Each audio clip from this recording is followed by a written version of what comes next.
pita akusanje munjo andishingi no polo yako. She's my tapita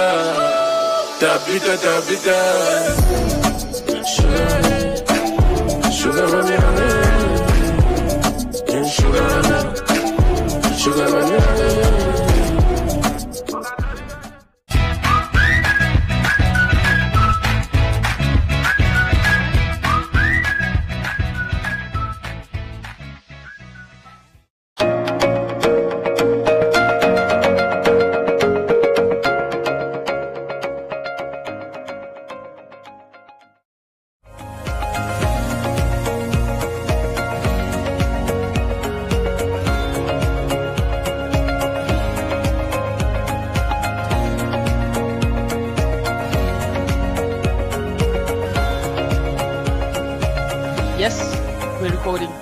Okay, we have to have a look at the next unit, Unit 4, and the unit is about the basic units that we use when we measure things, all right?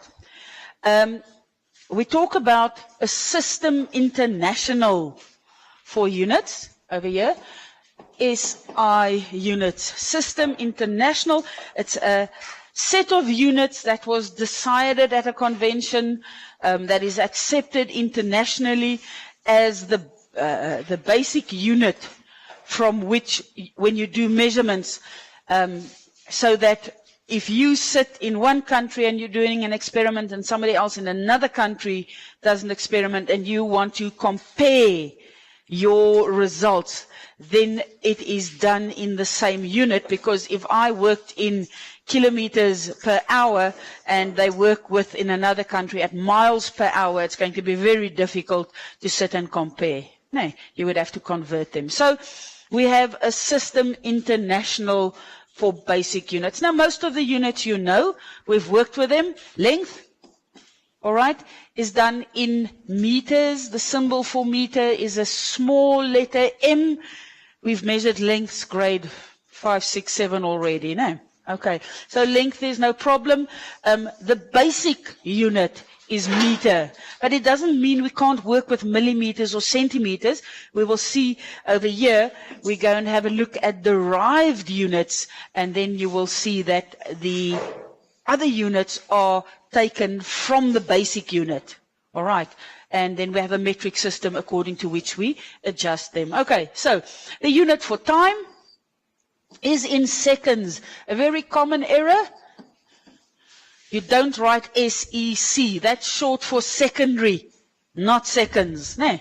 So take note, time is measured in seconds. The symbol for time in seconds is a small letter S. All right. Electric current. Now you've done a little bit of electricity. The unit, the ampere, in which we measure current, is also an SI unit. Then mass. Mass, the SI unit is in kilogram. And actually you've been working with it without thinking about it. Remember in grade 8, I would have said to you that if you want to convert your mass to weight, we multiply mass in kilogram. No. Times 10. And why did we use kilogram? It's the SI unit, the international unit. No. Okay, so mass in kilogram. The unit for kilogram is a small letter K and a small letter G, not a capital letter K. That means something different. Then when we get to chemistry, we will have a look at the amount of a substance. That's number of moles. Now, I won't worry too much about it. When we do the work, I'll explain to you a little bit more about the mole. But a mole is similar to a dozen. If I say to you, I have a dozen children, how many children do I have? 12. Okay. If I have 1 mole of something, I have got 6.02 times 10 to the power 27 of them. Okay. So a mole is just a quantity. It's just a very large quantity. Okay. We'll come back to mole when we do that specific part. Then temperature, even though we work with degrees Celsius, Degrees Celsius is not the SI unit for temperature. It is actually something known as the Kelvin. Okay? And the Kelvin then is a temperature scale that is related to the energy of the particles at absolute zero. Okay, I'll do it then. Okay, so temperature is with Kelvin. So temperature is something called the Kelvin. The symbol for a Kelvin is just a capital letter K. It's not complicated. I'll come back to Kelvin in a moment. And then luminous intensity, the amount of light given off by a candle or by a bulb or by a fire, is known as candela CD. Okay. We don't really work much with luminous intensity. If I remember correctly, there isn't a calculation containing this one, but we do work with the others. So take note, but I don't think it's all that important. All right. Now, once we've got the 7 basic SI units, meters, seconds, ampere, kilograms, moles, Kelvin, and candela, from that, we can derive other units. If I measure a length of a line, I measure from the one end to the other end, and I have, for example, 0.14 meters. That's a length. Meters, then, is the SI unit for distance. So when I go and work out an area, I need another measurement, which is also a length. All right, so let's say I have this surface and I want to work out that area. Let's say the length of that side is 0.15 meters. How do I work out the area?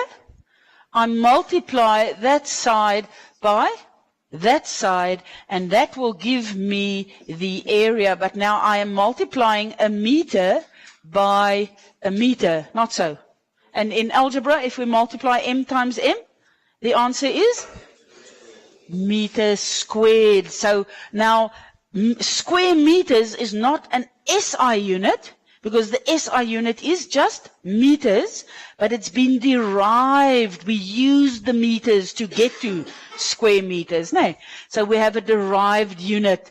It can be square meters, square decimeters, square centimeters, square millimeters. All right, those would be derived units. Then volume. When we want to work out the volume of an object, we need 3 measurements: a length times a breadth times a height, or a surface area times a length. Okay?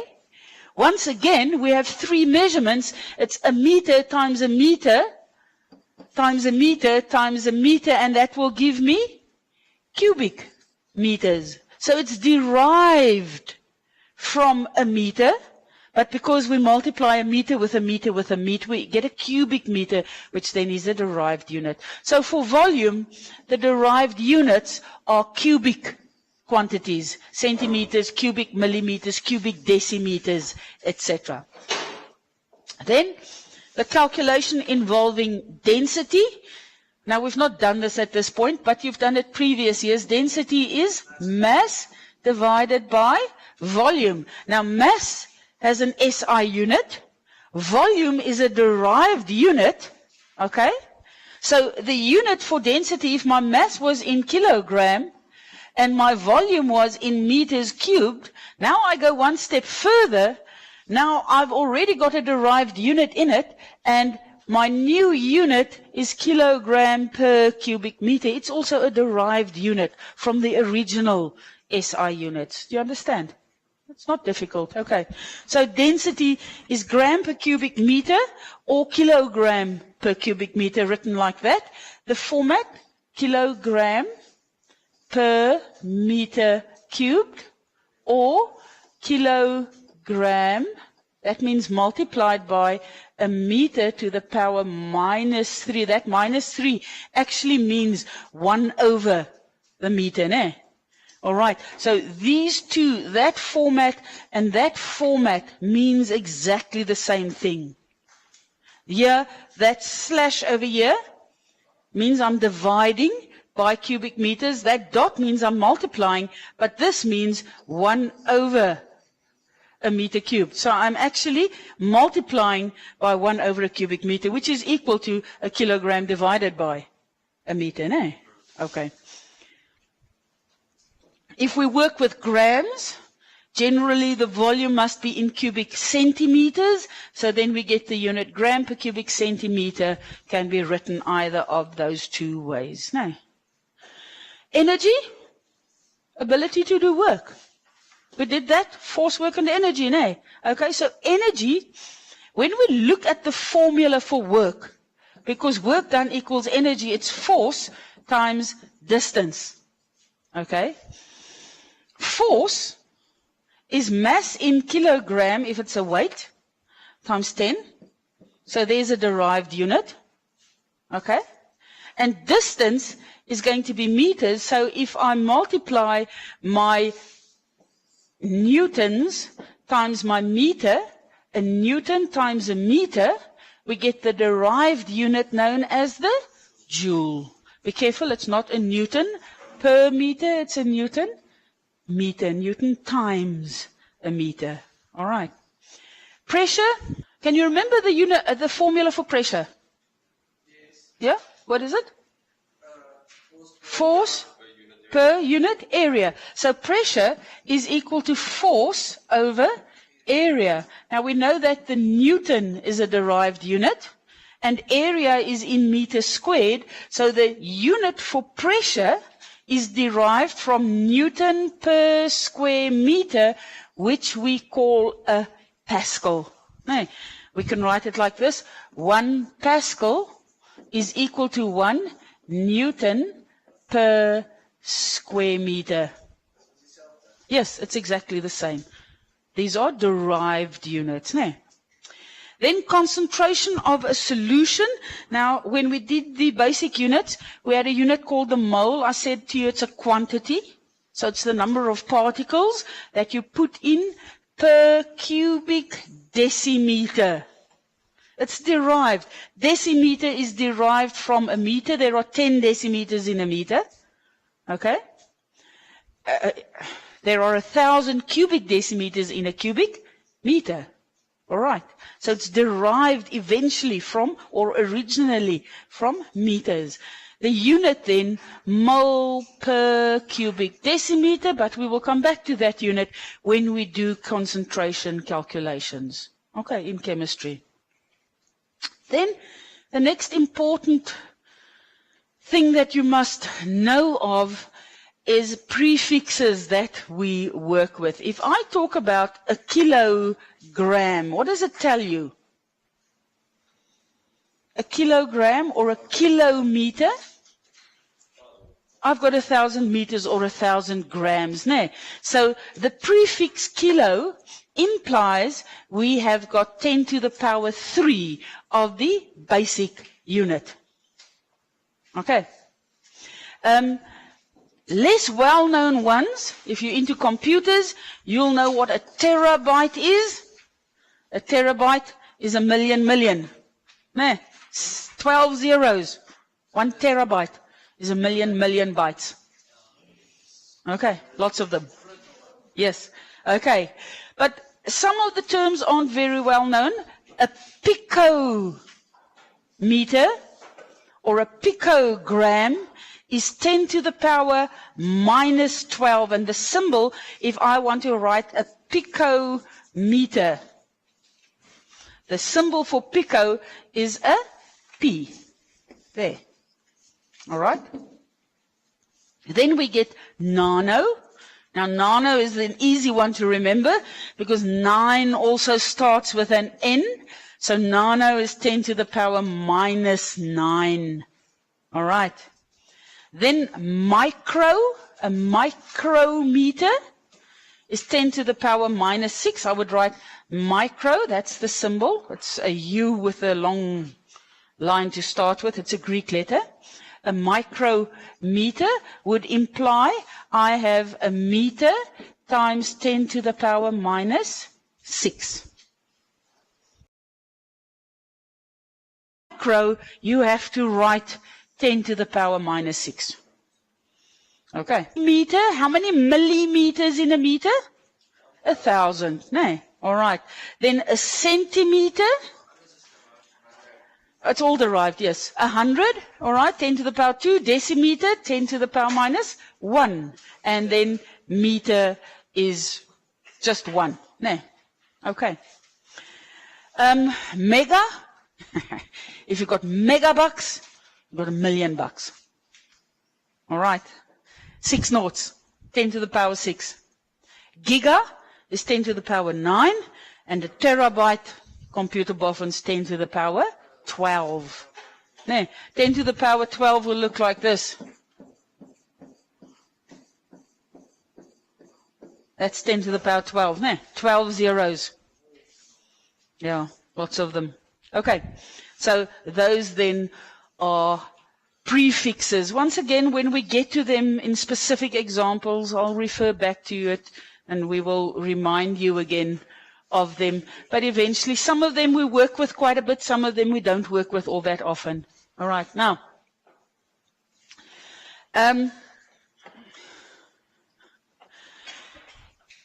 if we go and look at length, surface area, and volume, a length, very simply, if I have a line and I want to measure its length, I put my ruler down there on the 0 reading, and I lay my ruler down along that side. Let's say I want to know the length from A to B, then I will take the reading on my ruler. Okay, it's simply a measurement using an instrument taken from one point to another. All right. To get area, we need a surface.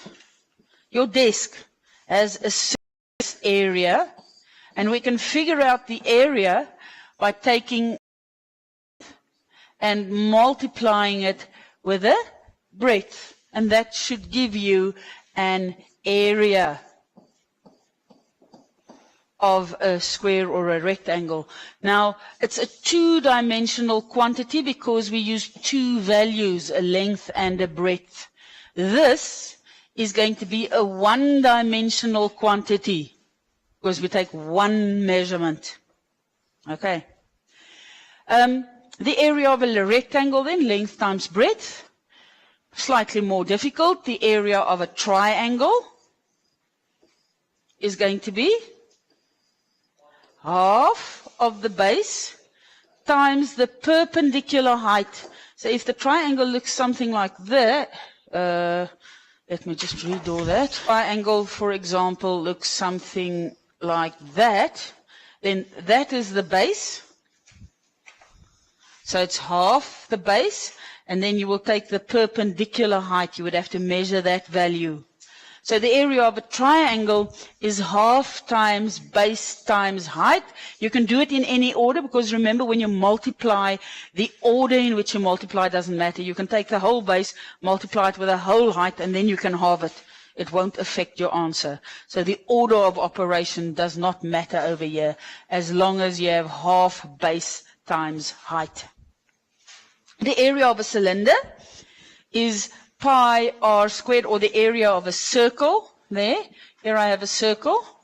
Remember, a line going through the center of that circle is the diameter, and the radius is half the diameter. Okay? So to get the area then of a circle, we have pi r squared. The unit will be in square meters if we work with meters. Otherwise, if we work with centimeters or millimeters, it's square centimeters or square millimeters. That is area. Area is a two-dimensional quantity. Now, volume is a three-dimensional quantity because, very simply, if I have a milk carton, it's going to look something like that. Now I will need 3 sets of measurements. Okay? I will need the area of the base or the top. Okay? And I will need the height. So we will need a length times a breadth times, well, actually, a height. It doesn't really matter. Let me just quickly do that over. Here's my carton, okay? We will need, for example, a height. Let me do in a different color.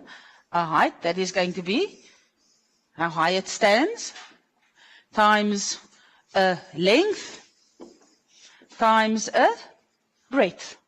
We need 3 quantities. Length times breadth times height. Or, how do I work out area? Area is length times breadth. And then I multiply the area with a height. I will also get a volume. Volume of a cylinder, the formula you must know, pi r squared times height, because the volume of a cylinder is the surface area of the cylinder, all right, multiplied by the height of that cylinder. No. All right, so volume of a cylinder, pi r squared times height. In what unit would we measure the volume of a cylinder? Meter cubed, not squared. Meter cubed, because volume is always centimeter cubed, meter cubed. Okay, it's a 3-dimensional unit. Now back to absolute zero and the Kelvin scale of temperature. This is very important. I said to you that the Kelvin is then one of our units that form a basic SI unit. But where does it come from? Back to the kinetic theory, the one you did in grade 8, that tells us particles, matter consists of particles. These particles have energy so they can move. What do we know about the movement of these particles? In gases, it's free. They can move a lot. In liquids, they also move fairly free, but it's slightly less than in gases. They don't just normally move out of the container on their own. All right? But if I pour it, it'll move to where I want it to go. So the particles can still move freely. We refer to the movement of particles in liquids and gases as diffusion. All right? In a solid, what do we know about the movement of particles? We said they vibrate about a fixed position. Okay. Now, the amount of movement particles have is also actually connected to the amount of energy particles have. If I have a gas and I put that gas into a fridge and I make the gas as cold as possible, the particles will not move a lot because they don't have a lot of energy. But if I took that same cylinder of gas and I put it outside in the sun or I threw it onto the fire, what's going to happen? That container is going to explode because the particles gain more energy and they can move more. Okay, now, the kinetic temperature scale has got to do with the energy of particles. And the theory behind it says, if I have matter and I start cooling it down, the movement of the particles will become less and less because the energy becomes less. If you have no energy, you can't move. Now, the theory about this temperature then is that at a temperature of 0 Kelvin, particles have no energy, so they cannot move. They can't even vibrate. Okay, that implies, for example, they can't exert a pressure. Do you understand? All right, and there's a whole theory about it. We will have a look at that when we do gas laws in terms of ideal gases and real gases. But the Kelvin temperature scale then is connected to the energy of the particles, and at 0 Kelvin, we refer to 0 Kelvin as the absolute zero. Okay? Now just have a look. If I have degrees Celsius, 0 degrees Celsius is the temperature at which water freezes. But do the water particles in the ice have no energy? No. So I can make ice colder and colder and colder and colder and colder and colder and colder and colder and colder and colder and colder until the particles have no energy. But would that be 0 degrees Celsius? Nope. 0 degrees Celsius is equivalent to 273.15 Kelvin. So if I go to minus 273.15 degrees Celsius, I will have 0. Fahrenheit is not a metric system, it's just a different way of measuring temperature. But once again, if you do a calculation, you can't use Celsius or Fahrenheit.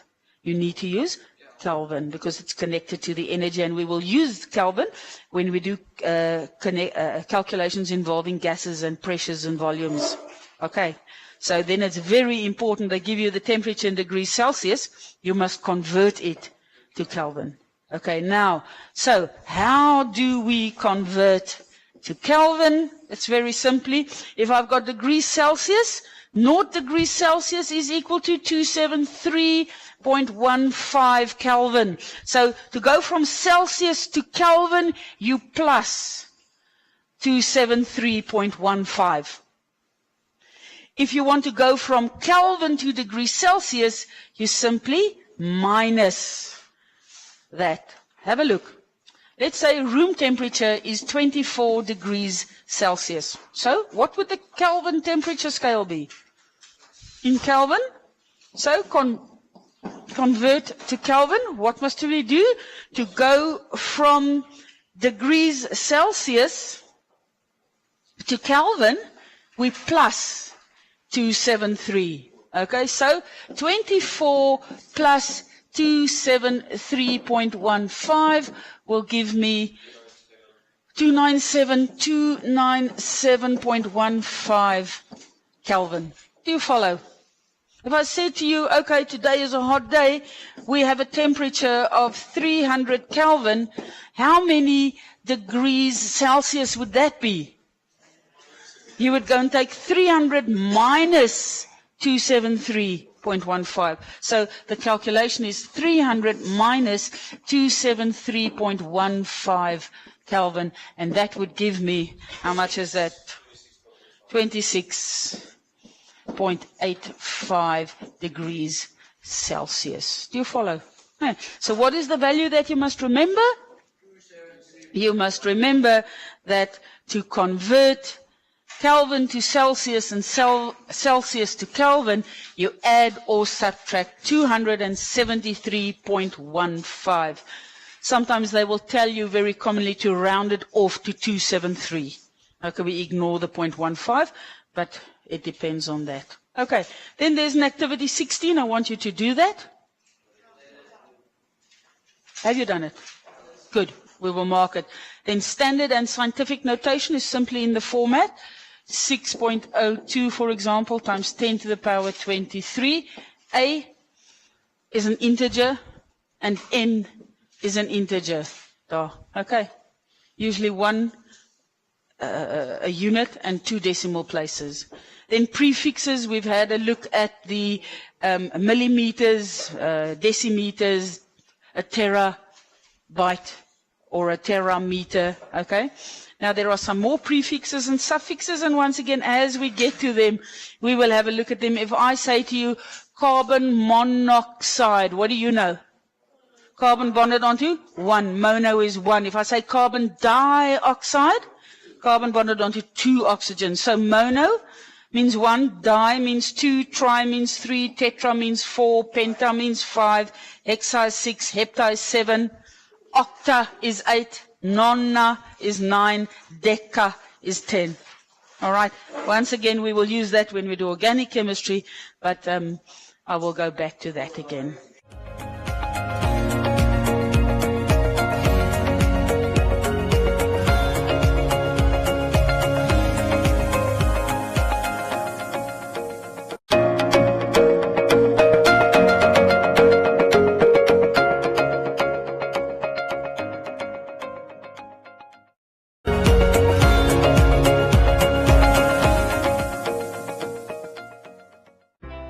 Shoprite is your home of low prices this Christmas with unforgettable savings on everything you need.